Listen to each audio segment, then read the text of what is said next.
ओम शांति। आज 27 जुलाई 2026 सोमवार के प्यारे बाप दादा के अनमोल मधुर महावाक्य हैं।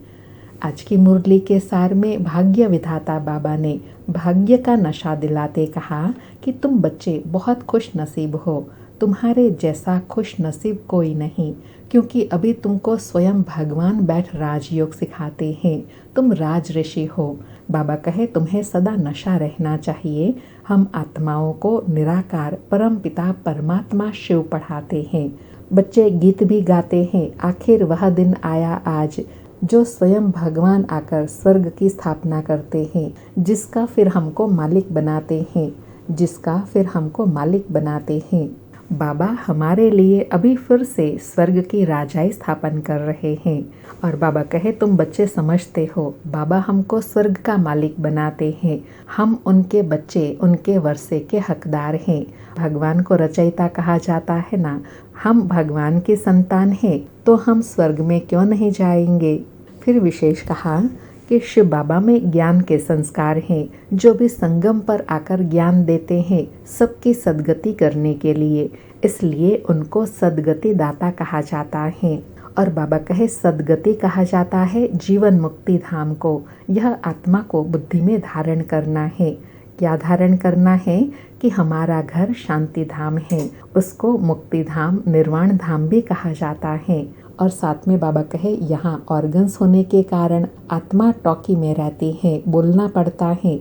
सूक्ष्म वतन में मूवी की भाषा है, इशारे की बात होती है, आवाज़ नहीं होती। परम धाम में है साइलेंस। बाबा कहे तीनों लोगों, मूल वतन, सूक्ष्म वतन, स्थूल वतन को अभी तुम जान गए हो। अभी तुम्हारी बुद्धि में अच्छी रीति यह ज्ञान बैठा है। और कहा बच्चे अभी जानते हैं कि हम अभी संपूर्ण विकारी से संपूर्ण निर्विकारी बन रहे हैं।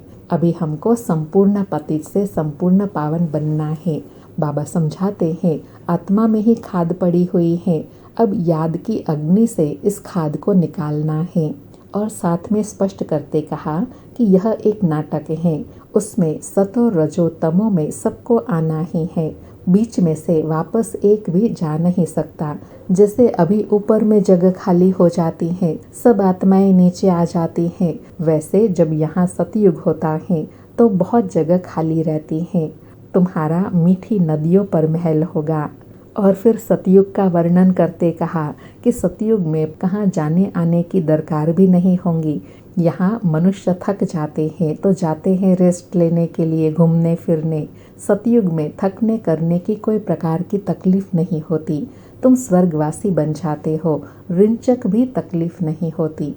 तो अब बाप बच्चों को श्रीमत देते हैं, उस पर चलना है, अर्थात विजय माला में पिरोने का पूरा पुरुषार्थ करना है। उसके लिए बाबा कहते हैं मीठे लाडले बच्चे, शरीर निर्वाह अर्थ धंधा आदि तो करना है। स्कूल में जैसे स्टूडेंट पढ़कर फिर घर में जाकर पढ़ते हैं, घर का काम काज भी करते हैं, पढ़ाई भी पढ़ते हैं, ऐसे यह भी है। फिर विशेष अंतिम समय के लिए कहा कि यह लड़ाई तो सिर्फ निमित्त मात्र है, सब मरेंगे तब तो वापस मुक्ति जीवन मुक्ति में जाएंगे। सो भी बाबा कहे सिर्फ लड़ाई से थोड़े ही मरेंगे, अनेक प्रकार की नेचुरल कैलेमिटीज़ होंगी। बच्चों को कोई दुख नहीं होना चाहिए। जैसे मनुष्य का हार्ट फेल होता है, उसमें कोई दुख नहीं होता।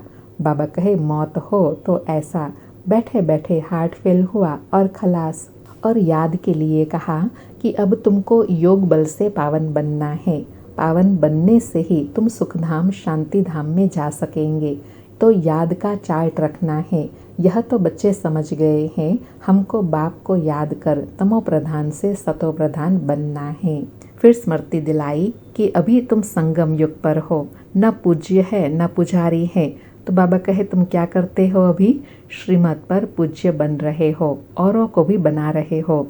तुम हो ब्राह्मण, तुम्हारी आत्मा पवित्र होती जाती है। पूरा पवित्र होंगे तो यह पुराना चोला छोड़ेंगे, फिर नई दुनिया में जाएंगे। और लास्ट में कहा आत्मा में ही अच्छे व बुरे संस्कार रहते हैं। आत्मा ने जो कर्म किया वह दूसरे जन्म में भोगना होता है। बाप भी आत्माओं से बात करते हैं। बाप कहते हैं हे बच्चे आत्म अभिमानी बनो, सदा स्मृति रहे निराकार शिव बाबा निराकार आत्माओं को पढ़ाते हैं। निराकार बाबा में ज्ञान के संस्कार हैं। शिव बाबा को शरीर तो है नहीं, तो वह ज्ञान का सागर पतित पावन है, उनमें सब गुण हैं। बाबा कहते हैं, मैं आकर तुम बच्चों को पावन बनाता हूँ, क्योंकि मुझ में पावनता के संस्कार हैं, ज्ञान के संस्कार हैं। बाबा अभी पावन बनने की सहज युक्ति बताते हैं। कौन सी? मन मना भव माम एकम याद करो, याद से ही तुम्हारे विक्रम विनाश होंगे। सुनते हैं प्यारे बाप दादा के अनमोल मधुर महावाक्य। आज बाबा कहे, मीठे बच्चे, सारी दुनिया में तुम्हारे जैसा खुश नसीब कोई नहीं। तुम हो राज ऋषि, तुम राजाई के लिए राजयोग सीख रहे हो। मीठे बच्चे, सारी दुनिया में तुम्हारे जैसा खुश नसीब कोई नहीं। तुम हो राज ऋषि, तुम राजाई के लिए राजयोग सीख रहे हो। आज मुरली से प्रश्न है, निराकार बाप में कौन से संस्कार हैं जो तुम बच्चे भी धारण करते हो? उत्तर में बाबा कहे, निराकार बाप में ज्ञान के संस्कार हैं। वह तुम्हें ज्ञान सुनाकर पतित से पावन बना देते हैं, इसलिए उन्हें ज्ञान का सागर पतित पावन कहा जाता है। तुम बच्चे भी अभी वो संस्कार धारण करते हो। तुम नशे से कहते हो, हमें भगवान पढ़ाते हैं, हम उनसे सुनकर सुनाते हैं। आज मुरली में गीत बजा, आखिर वह दिन आया आज। सारी मुरली से धारणा के लिए सार है। पहला पॉइंट, श्रीमत पर पूज्य बनना है। आत्माओं में जो बुरे संस्कार आ गए हैं, उसे ज्ञान योग से समाप्त करना है, संपूर्ण निर्विकारी बनना है। दूसरा पॉइंट, शरीर निर्वाह अर्थ कर्म करते भी पढ़ाई पढ़नी और पढ़ानी है। योग बल से पावन बन राजाई पद लेना है। आज प्यारे बाबा का वरदान है, अपनी श्रेष्ठ स्थिति द्वारा माया को स्वयं के आगे झुकाने वाले हाईएस्ट पद के अधिकारी भव। अपनी श्रेष्ठ स्थिति द्वारा माया को स्वयं के आगे झुकाने वाले हाईएस्ट पद के अधिकारी भव।